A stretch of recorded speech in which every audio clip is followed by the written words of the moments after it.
and raise the spirit. Look at all your beautiful bodhis. Every bodhi, a Buddha, a bodhisattva, a budding Buddha, lotus.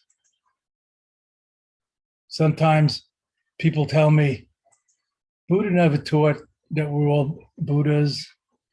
How can you say we're all perfect? And this is fine according to general thinking. On the other hand, every time I read the mystics, many of them or all of them are saying the very same thing, not just the Dzogchen tradition. The other day I was reading one of the Christian mystics and they were saying that. It was very interesting. And some psychologist who was talking about radical acceptance was saying it. And it doesn't mean that's the whole story, but posing perfect and imperfect against each other could be the problem, the bifurcating intellect, the two making thinking, the bifurcating intellect. Do we really have to always choose one or the other? Go through life thinking it's fair, not fair, or good or bad, like Pollyanna, only what did Gerald Depardieu say in that funny film, Green Card? I don't mind that you support all the right causes, but you only have one wing, the left wing. How are you going to fly? It was great. There really are no two, except we set it up that way. Anyway, that's a profound subject about the non-dual tantras, about the wholeness, the coherent integrity and completeness of our being. Just like there's nothing wrong with making mistakes, although we don't wish that on anybody and we try to do things the best we can. Mistakes are really not the problem, as long as we fall down and get up again, etc. So I've written a whole book about that, letting go of the person you used to be, transforming grief, loss, and something into spiritual transformation. So I'm not going to belabor that subject, but the Dzogchen Great Perfection teachings are so marvelous and profound. Since we generally go along on the opposite end of things, as Buddha said, dissatisfactoriness, basic part of life, the first noble truth of fact, according to his teachings and thinking.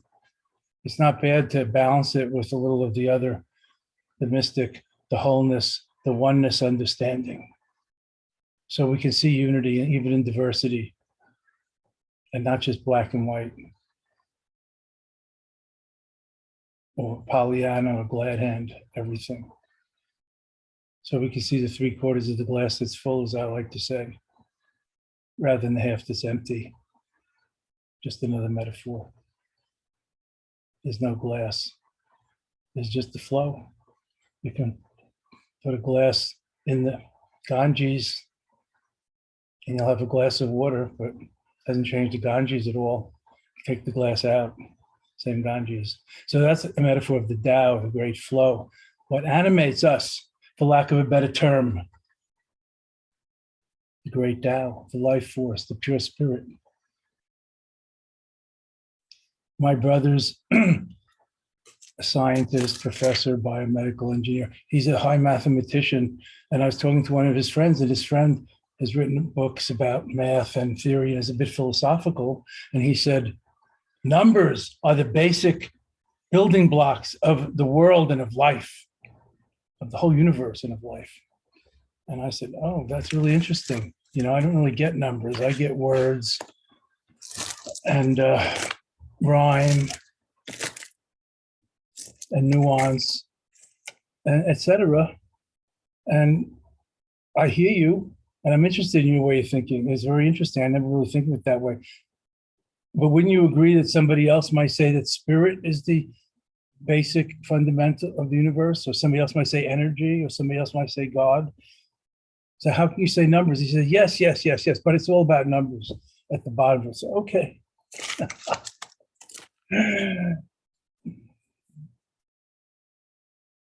Buddhist philosophy says any assertion can be undermined if you change the perspective. So I suppose even that can be undermined. Anyway, not to play word games, we're here to go deeper today than just our bifurcating intellect, our dualistic thinking. To be or not to be, is that really the question, friends? Since we already are, it's hard to deny it. Is that really the question? So it's a beautiful day, as I always say, because why not? Everything is relative. Let's see if we can look at it that way too.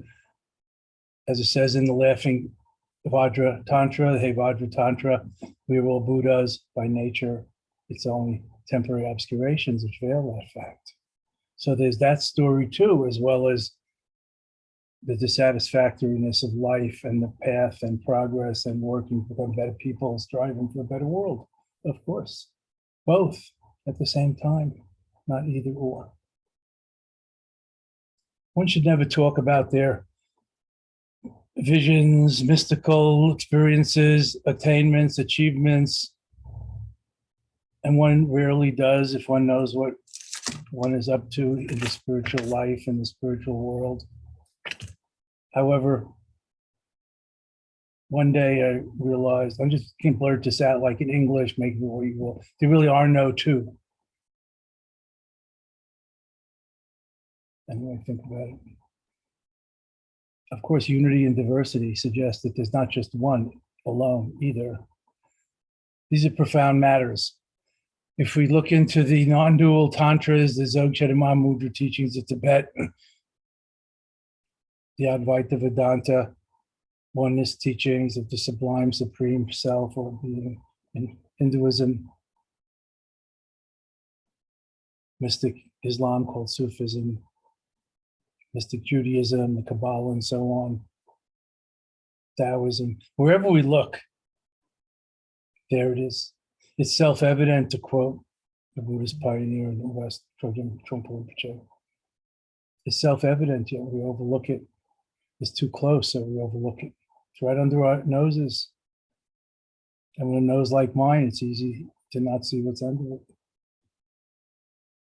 It's too close, so we overlook it. Whatever we call it, it is a placeholder for something hard to define, yet penetratable, experienceable, realizable.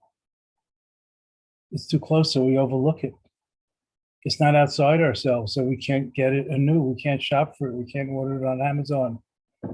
If you even support Amazon in their ways, their business practices, let's say.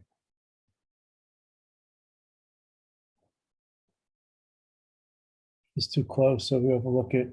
It's not outside ourselves. It seems too good to be true, so we can't hardly believe it, that it is all within, that we are all Buddhas by nature, that everything is it, a part of it, or like a hologram. Every part contains the whole, the mandala principle, the hologram idea. And it may seem far from us, but we're never far from it, I assure you. But my assurance won't do it. You have to confirm it for yourself, and that's where practice, transformation, and transformative practices, not just believing or joining things, practice, awareness, cultivating awareness and discernment, discriminating wisdom comes in, separating the wheat from the chaff. They both arise together, the light and the dark, etc.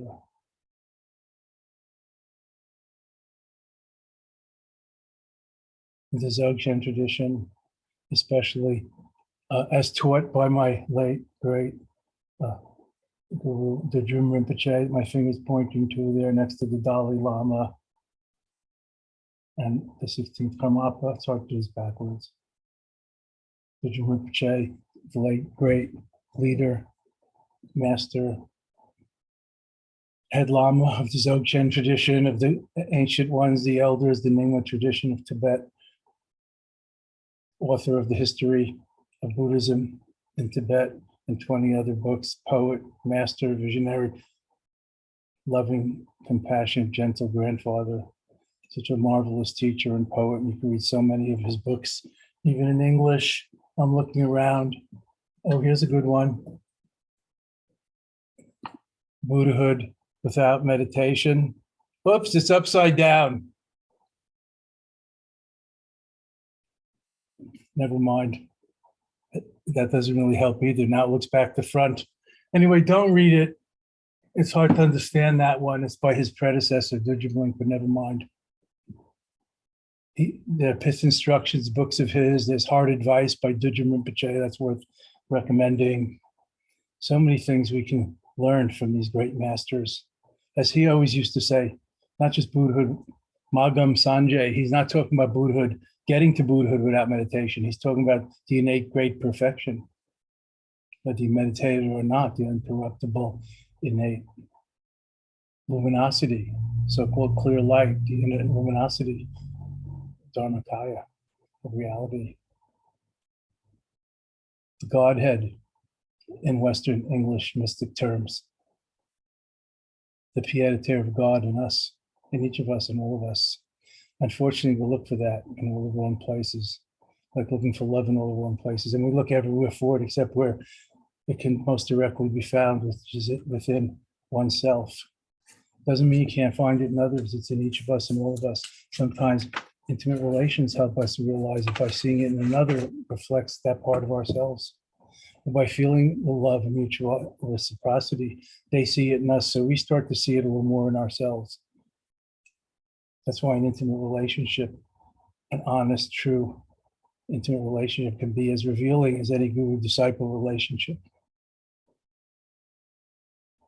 A mirror as clear in which to see oneself, including all of one's peccadillos and assets, as any mirror-like therapist or spiritual mentor / guru. I've never really understood the term object relations. I think I was out of this country in the 70s and 80s, or just in general out of my rational side of my mind. But how we relate to things makes all the difference. Not what happens to us, but how we relate to them. Whether we look for it outside ourselves, whether we project it outside ourselves, whether we postpone it till later, again, outside of now. These are all deviations from the true path of being with a capital B plus, being Buddha without trying to meditate, without trying, recognizing the treasure within, the pearl beyond price. Yet we have to go on that journey. And sometimes go around the whole world several times, as I did, to find it at home in one's own backyard and in one's own heart and soul, body and mind, family and relations, and in one's true vocation. So now let's practice the essence of it all, being with a capital B plus, which is too abstract, too vague, too steep a cliff to just assault directly with one leap. So we do a little doings, we imitate the doings, we fake it till we make it and just be. For after all, being is not lost in doing. It's just primary, it's always there. We still are ourselves, no matter what we do, no matter what costume we don, no matter what persona we assume, no matter what role we assume, or name we change to, or hairstyle, or dress, no matter what nationality or gender we switch to, or is free to. In India, they say, I think it's from the Upanishad, the ancient scripture of India, wherever I go, I myself, there's one's own projections. It's one's own karmic projections, not what happens to us, but how we look at it, what we make of it. It makes all the difference. It's not just the winds of karma that are blowing, but whether we know how to steer and navigate. So we're not just blown away by the winds of conditioning, of karma and conditioning, of nature and nurture, not just blown away by the winds in that direction. We turn the direction of conditioning, like a dead leaf before the storm. We can even tack upwind if we know how, using the what do they say in Aikido? The force of the opponent against them. Like when somebody charges at you, not just charging back, but stepping aside and tripping them up. So being. Dzogchen meditation, Buddhahood without meditation, not making meditation just one more mind-made self-improvement ego project. Not just mental calisthenics, as Trungpa Rinpoche called it. Trying to rearrange the chairs on the Titanic, trying to repaint the prison cell. But actually stepping out, stepping up, stepping forth. Beyond leaning in, stepping in, not just wading in the shallows of life, wading as if we can't swim. Dance to the music, even if you think you don't know how to dance or don't recognize the sounds as music. We're all dancing anyway, just like the grass and the leaves on the trees, the stars overhead, the waves in the sea. The cosmic dance, they call it Maya Leela Devi in India. The divine dance of illusion. And let me just add, it may be called illusion, but it's understood as divinity. This illusion supports reality. Without it, you can't say anything. So just being, just sitting, just relaxing. What do I always say? Breathe, relax, and smile. If you don't feel like smiling, if you're grumpy and grinchy today, it is Greek Orthodox Easter, after all, a day of celebration and the rising light. Just breathe and relax. You don't need to smile. If you don't feel like relaxing, if you don't know how to relax, if you're working too hard to relax, forget about that concept too and just breathe. Remember, Buddhahood without meditation, it means it's innate, it's already there. Perhaps Ken Wilber knows what he's talking about when he calls it always already, but that's a little one-sided. Anyway, I think his philosophy is a little monist, but never mind.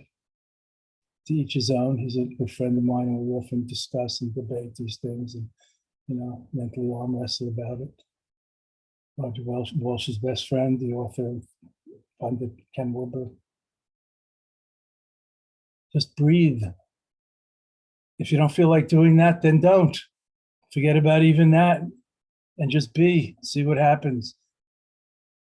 Breathing will occur. If you're trying to hold your breath, that's not what's instructed. If you don't feel like breathing, then don't bother. See what happens. Are you really doing it? Or is it doing itself? And then by extension, so many other processes are going on. Are we really doing it? So just being with a capital B plus already going on. Awareness is the higher power in Buddhism. Let's cultivate it and recognize it already present. Awareness with an A plus. If you avid, sincere students. A plus, you can relax now. We have to do this without adult supervision, friends. There's no one to show our report cards to. And there's no report to card. Just breathing, relaxing, smiling,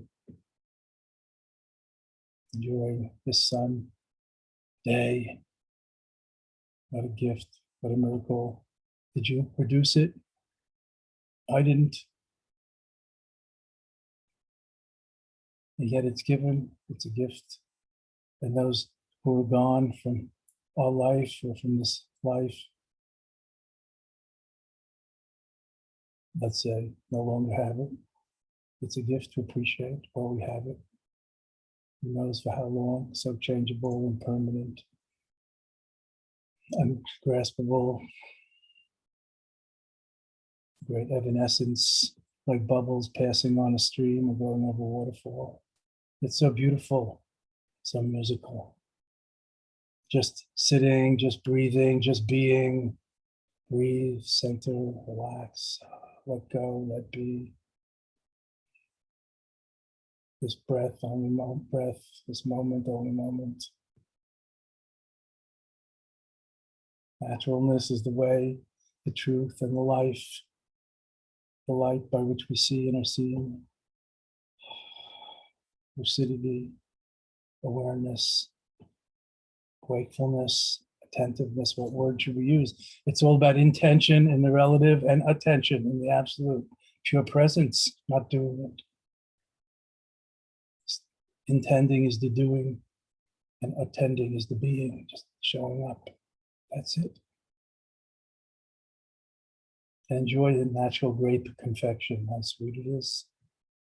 The natural grape perfection, completeness, the consummate wholeness, however we want to translate that renowned word, Dzogchen. Natural body, natural breath and energy, natural mind. The three naturals, that's how we do it. A little doing to return to being. Eyes open, ears open, nose open, mouth open. Go a little gaga. Irrational mind improvers. Drool a little if you like when you sleep. You drool and you're not self-conscious out of your rational mind, self-reference points.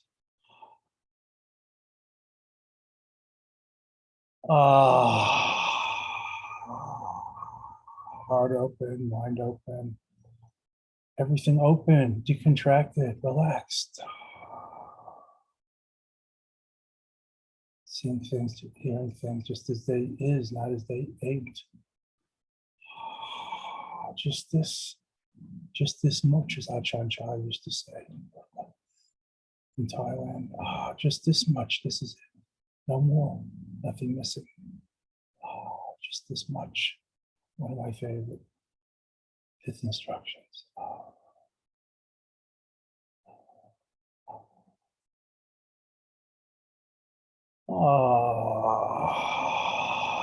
What a relief. What a release.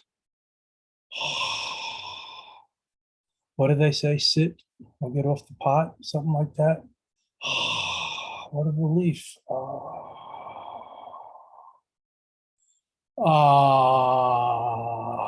It's kind of like yawning. Yet it ain't boring. It's so interesting, infinitely interesting. Every moment afresh and new. That's the innocence of nowness awareness, like a child. What's that? Pre-concept, pre-naming and labeling, and reacting. Just wonderment, we call it in Dzogchen. Imaho, wondrous. Eureka, hallelujah. Swaha, amen. Awareness alone, awareness aware of awareness. Minding the mind.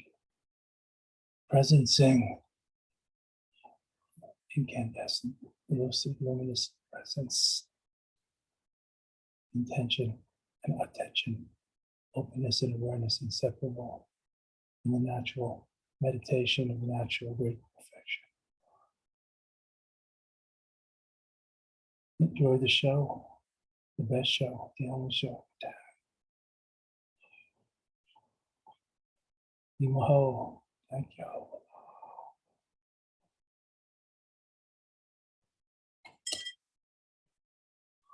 Buddhahood in the palm of our hand. Buddha-ness, innate wakefulness.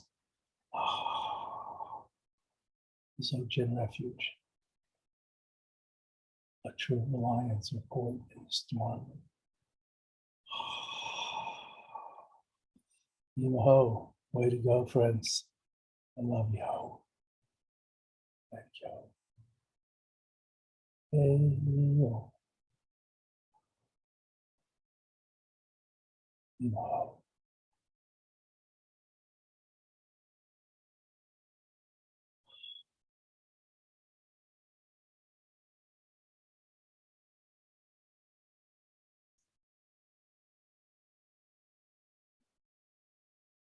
Ah.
Ah, what a relief, what a release, letting go, letting come and go, letting be. That's the secret. Radical acceptance, incandescent, lucid presence, clear light, awareness, open and aware, excluding nothing, as it is isness, tatata, goodness. Inhale, wondrous. Thank you.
Breathing out, emptying out, breathing in, relaxing, connecting, smiling. How sweet it is. Enjoying the joy of natural meditation, of just being in pure presence, of naked awareness alone. Awareness is a verb. Wakefulness.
the joyous, natural, non-meditation of pure being, undiluted attention, unadulterated by thoughts and concepts, pure presence,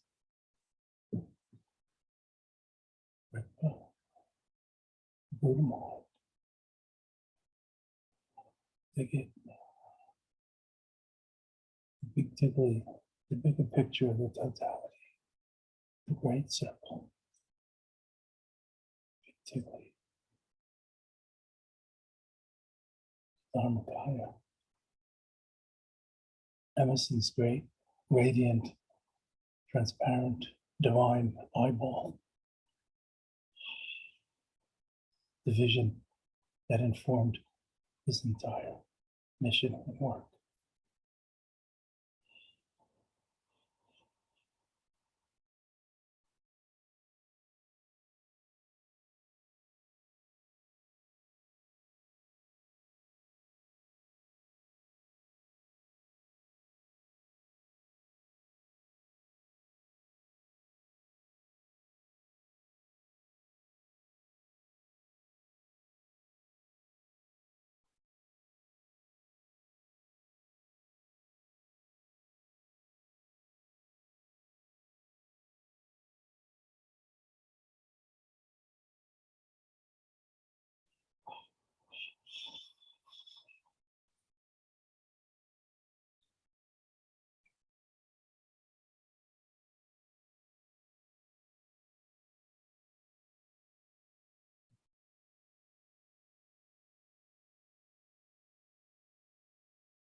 Where the heart and mind are clear, everything is clear. And the heart is good. Every day is a good day, regardless of the temporary weather, outer weather, or inner emotional weather. Being deeper, more centered in that, balanced, at home, at ease, flow, not stasis, not resistance, just flow. Letting go, letting be. Letting go means letting things come and go, letting be. That's the secret.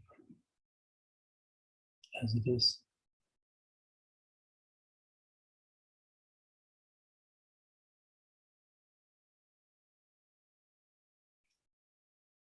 When the mind is still, you can see the movements. I used to read a lot of books. Now I can see what's going on in the mind, know what's going on. More or less, especially when we meditate together, it's totally clear. Been there, done that, no problem. Oh, way to go.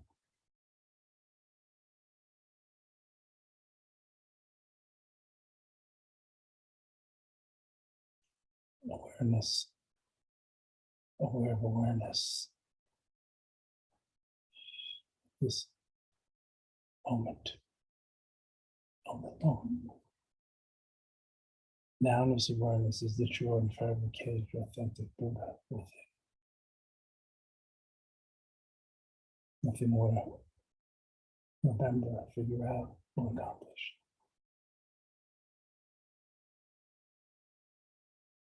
Just this much. That's what it is.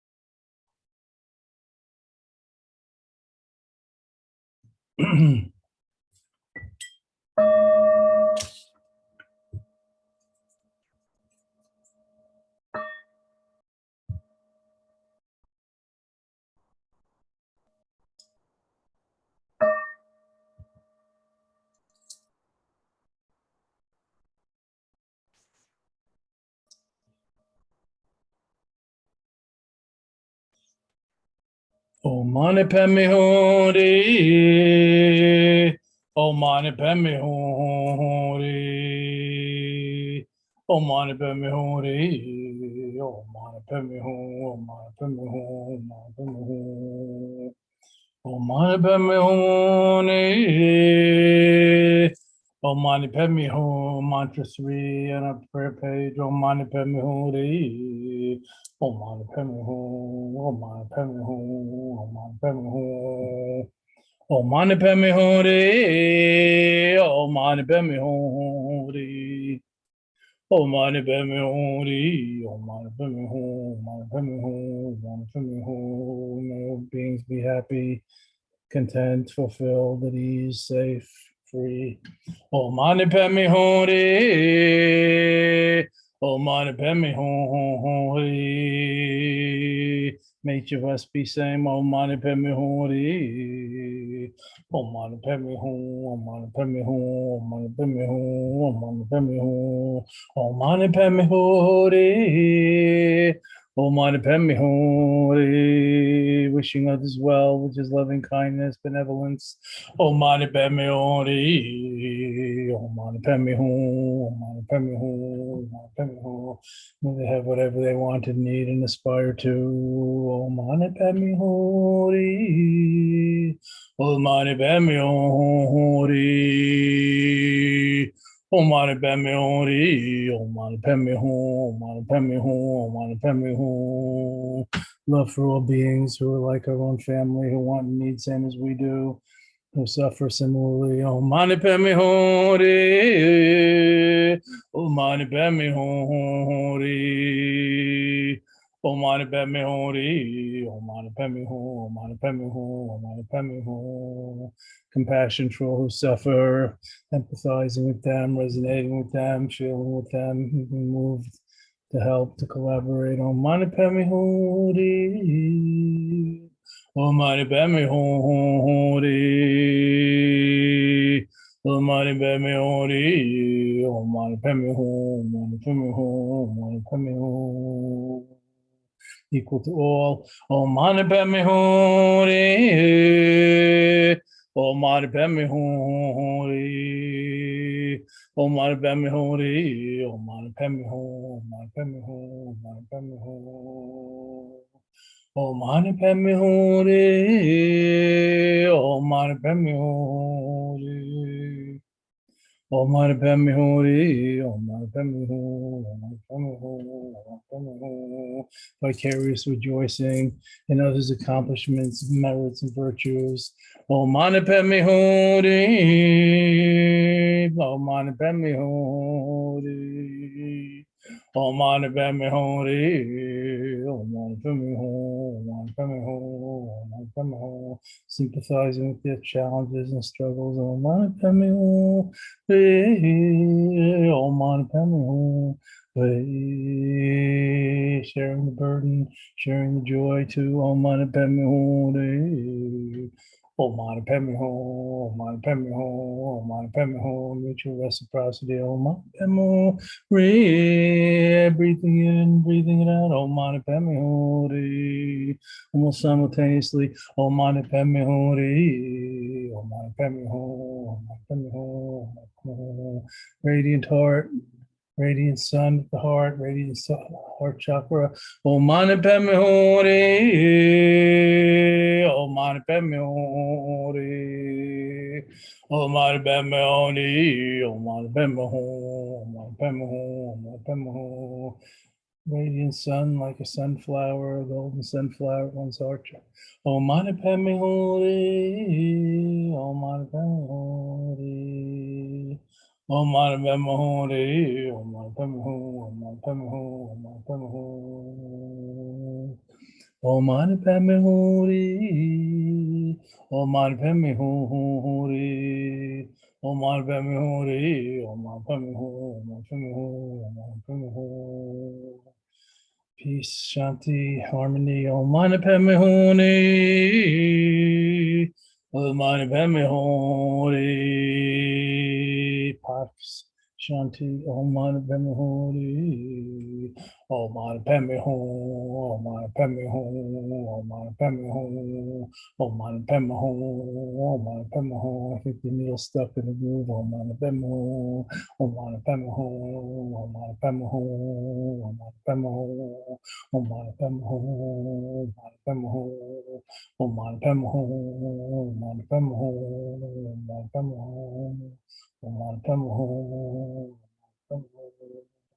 Om Mani Padme Hum Re, Om Mani Padme Hum, Om Mani Padme Hum Re, Om Mani Padme Hum, Om Mani Padme Hum.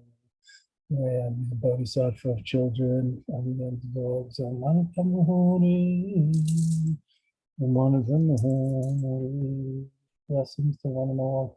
Om Mani Padme Hum Re, lifting them all up in the light. Om Mani Padme Hum, Om Mani Padme Hum, Om Mani Padme Hum, protecting, nurturing, mentoring them. Om Mani Padme Hum Re, Om Mani Padme Hum Re, empowering them, boosting them, backing them all the way. Om Mani Padme Hum Re, Om Mani Padme Hum, Om Mani Padme Hum, Om Mani Padme Hum. Om Mani Padme Hum Re, oh bodhisattvas we. Om Mani Padme Hum Re, moving from me to we. Om Mani Padme Hum Re, Om Mani Padme Hum Re, Om Mani Padme Hum Re, Om Mani Padme Hum, Om Mani Padme Hum, Om Mani Padme Hum, seeing the Buddha light in everyone and everything. Om Mani Padme Hum Re, Om Mani Padme Hum, Om Mani Padme Hum Re, Om Mani Padme Hum, Om Mani Padme Hum, Om Mani Padme Hum, Om Mani Padme Hum, Om Mani Padme Hum Re,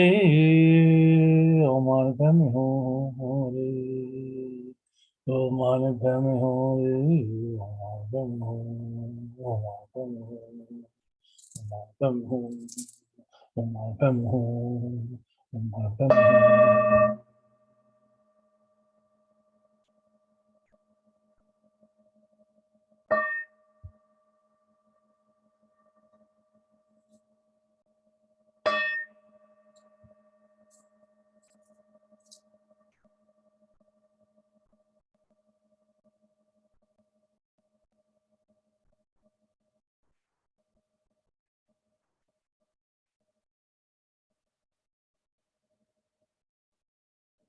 We've been chanting the 6-syllable mantra of Tibet, Om Mani Padme Hum, the jewel in the lotus, Om Mani Padme Hum, the light, the Buddha is within our spiritual unfolding, Om Mani Padme Hum, the Dalai Lama's mantra, the mantra of Avalokiteshvara, Bodhisattva, the Buddha of love and compassion, joy and equanimity, the 4 arms of Avalokita, Chenrezi, representing the 4 boundless, the 4 immeasurables, the 4 heartitudes, the 4 Brahma Viharas, loving kindness, compassion, vicarious joy, and equanimity are equal to all the 4 Brahma Viharas, the 4 divine heartitudes,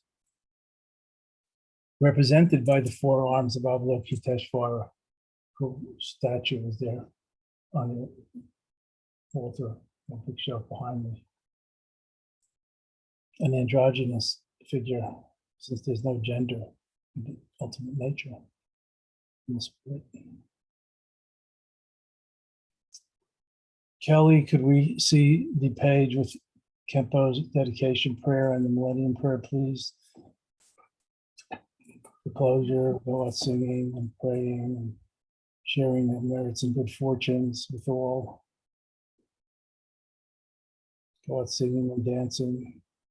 As Thomas Newton says, God prays by dancing. He should know. Thank you, my dear. Through the merit and virtue of this practice, may the light of the Buddha's precious teachings remain for ages to come, the basis for every single kind of benefit and happiness, worldly and spiritual. May all the supreme holders of these liberating teachings who uphold its living truth agree to live on for aeons, and their lotus feet stand firm in this Saha world. And so may the sun of altruism and well-being, that is bodhicitta, in all its blazing splendor, shine the brilliant light of the study and practice of Buddha Dharma throughout every corner of the universe. May all beings everywhere with whom we are inseparably interconnected and who want and need the same as we do, may all be awakened, liberated, healed, fulfilled, safe, and free. May there be peace and harmony in this world and an end to war and violence, poverty and hunger, inequality and oppression, greed and cruelty. And may we all together complete the spiritual journey all the way home.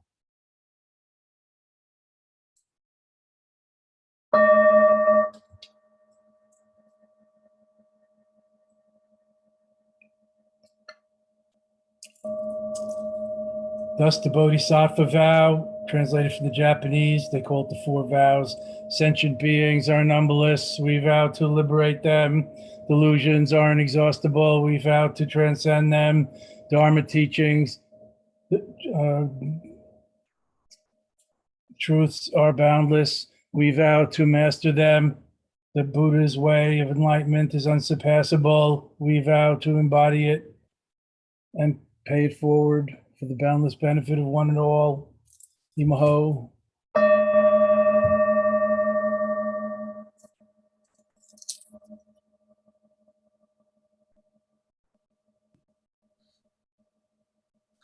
Any questions, you may send a direct message to me. We have one there, Lama. Well, we're waiting to see what else comes in. A question from Dory. She asks, when looking at this 3D world, samsara, could one say that it is all clear light in disguise? One could say that. More in Buddhist terms. I mean, that's fine. Not Buddhist terms. How about more in Buddhist Dharma jargon? One could say it's sunyata or emptiness, not sunyata dressed up in drag. So it's not really disguised.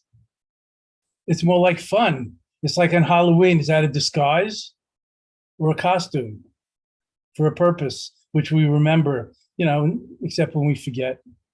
But remember, the problem is we forget the persona, the role, the character we've donned in this life, and we feel stuck with it, with this death mask, rather than the living, flowing, dare I say, ecstatic rather than static freshness of beingness, like we say children have or our pets have. It's not like I want to be like my dog, but I like to play in the moment the way she does. But that's a challenge since we have this overbearing frontal lobe and all that goes with it to be conscious and evolve in other ways that maybe dogs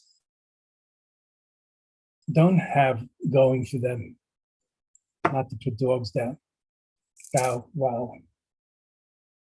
Scratch a dog and find a God, as I say. But you're on the right track, Dory.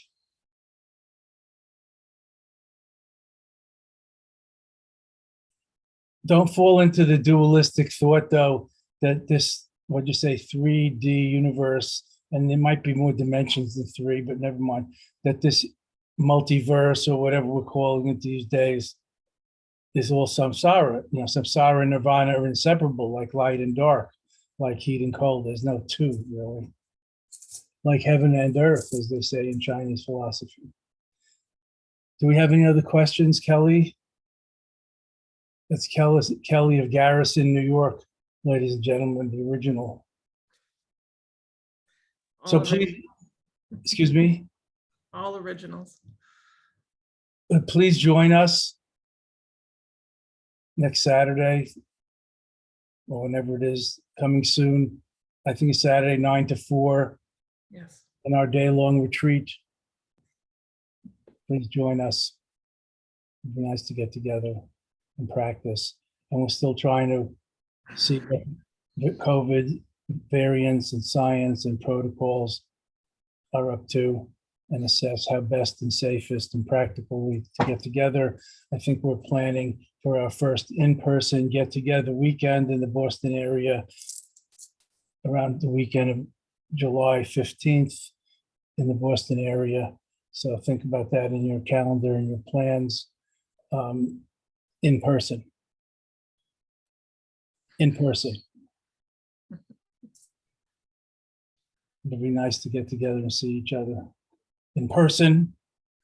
Thank you, And Lama. please come and support us in continuing this mission. It's challenging during the pandemic. Please donate, please join as a member, please volunteer your services or skills. We can use them to evolve the Dharma and go into the next stages and for the next generations. Thank you. Thank you. Hope to see you all next Saturday. Registration's in the chat. Love to one and all. Take care. Stay aware.